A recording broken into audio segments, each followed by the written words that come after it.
Sophia was the last one left, the last living person in a family who had been market traders for hundreds of years. She was born in a village at the bottom of high mountains and had lived there all her life. At the top of the mountains, the stone fruit grew. In autumn, the fruit fell down the mountains. Most of the stone fruit got lost and was never found again, but some fruit landed in a small valley. Sophia's family were the only people who knew about that valley. When the stone fruit fell from the trees, they were black and hard. It took 4 long months for them to ripen.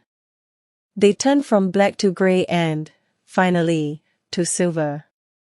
Then, people could enjoy the sweet, sun-colored fruit inside. When ripe, the stone fruit was delicious. It was the most popular food in the region.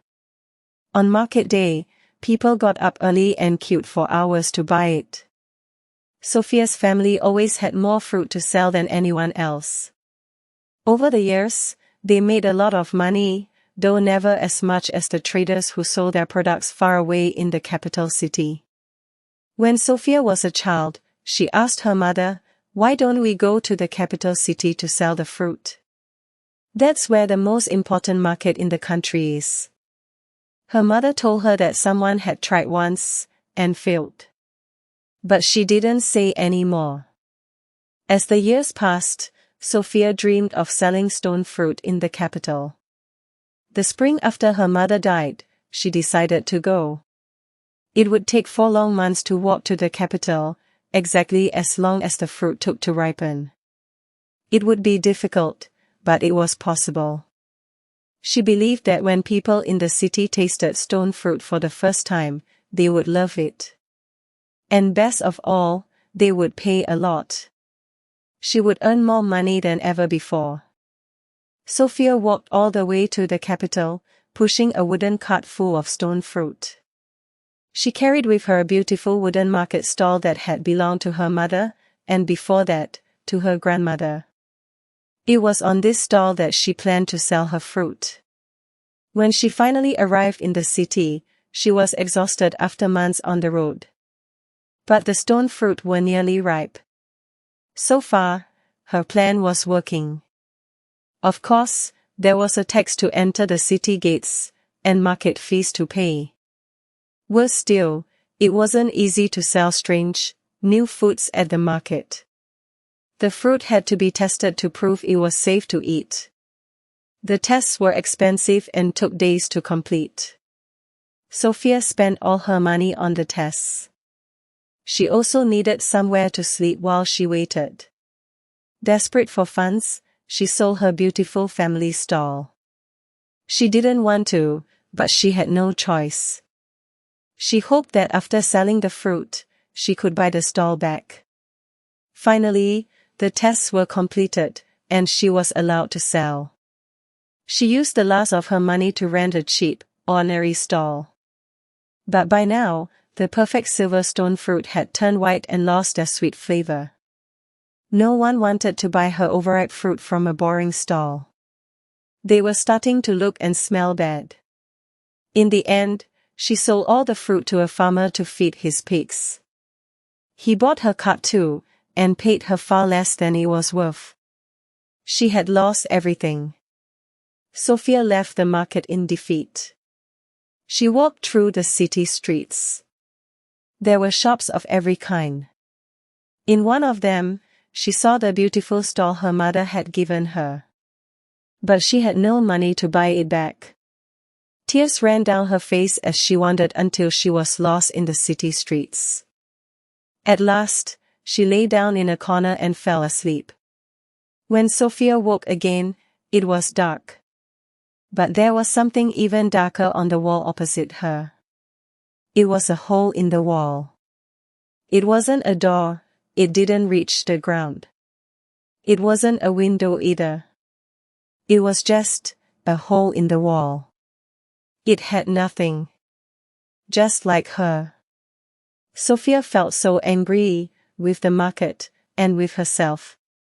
She pulled off one of her boots, worn through from the long journey, and threw it across the street at the hole. It disappeared, but there was no sound. The boot was gone. Just one more thing she had lost by being foolish. Tired and sad, she closed her eyes to the world. But then, she heard a sound. She opened her eyes again. There was something shiny on the ground. A coin, a single penny. It was enough to buy a meal. It was definitely worth more than her old boot. It must be a joke, she thought. She waited for someone to come out laughing. But nothing happened. So she pulled off her other boot and threw it into the hole. She saw it vanish, and then another coin flew out, then a second and a third. Sophia picked up the nearest coin and held it close. It was real. She gathered the others, 3 pennies. Enough for new boots. She took off her belt and threw it at the hole. It disappeared, and more coins flew back out. 10 pennies. Enough for boots and a simple belt. Excited, she quickly removed her traveling coat, jacket, and both socks. One by one, she threw each of them into the hole. When the sound of metal falling on the ground ended, she had a small pile of coins. She counted them, over and over, through the rest of the night. When morning came, the hole in the wall had disappeared. Perhaps she had lost her mind, as well as her fruit, her cart, and her mother's doll. Fine.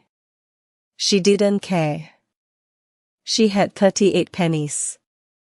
And if you're a good trader, all you need is somewhere to start. Sophia was now a very unusual trader. She had no shoes, no socks, and no coat. She went from shop to shop.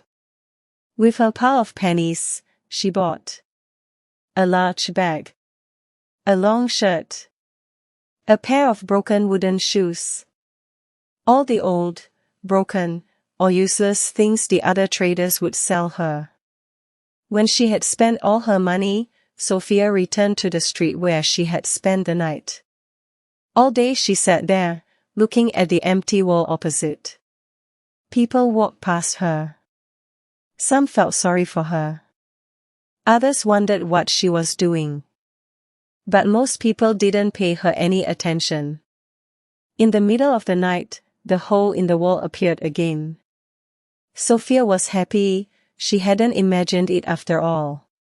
She opened the empty bag and placed it in front of the hole. Then, one by one, she threw things into it, even the wooden shoes. The only thing she didn't throw in was the bag itself. When the sun rose in the morning, the bag was full and heavy with coins. Sophia bought new clothes with the money, a good hat, a shirt and trousers, boots to take her home, a thick coat for winter in the mountains, and a new, bigger bag. She had enough money left to do some shopping at the market, too. She bought silk carpets, fine wool, bags of spices, and more. After a busy day, she returned to one special shop, the one where she had seen her mother's doll. She bought it back. Then she returned to her lucky street with all the beautiful things she had bought at the market. She sat down for one last night, waiting for the hole. When the hole appeared again, she started throwing the spices into it. Then she threw in the wool, the silk, and the other goods. Silver and gold coins flew out of the hole into her bag. Soon, her bag was filled with more money than she had ever known. For a moment, she thought about throwing her family's doll into the hole as well. But then, she had a better idea. The hole had always given her more than the value of the things she had thrown in. So, what about the gold and silver coins? What would the hole give her if she threw all the money in? What could be worth more than all the money she had? Maybe, she would never have to sell stone fruit again. Sophia lifted the heavy bag of coins. She began to move it back and forth, faster and faster, and then she threw it. 5 coins came out of the hole and fell by Sophia's feet. The rest flew into the hole and disappeared. Sophia waited and watched. But this time, nothing came back. There was a tax to leave the city. Sophia's last 5 coins were just enough to pay it. She walked out of the city in her good boots and new clothes. On her back, she carried her mother's stall. She walked all day and slept well at night. She was happy to be going home. As she got further and further from the capital, she saw the mountains of home. They looked more beautiful than ever. Her pockets were empty, but her heart was full. Sometimes she met other travelers on the road. When she saw them coming, she put up her beautiful family stall. The only thing she had to sell was her story. She asked people to pay a penny or two to hear it. If they didn't have any money, she asked for some food or drink instead. No one believed her story was true.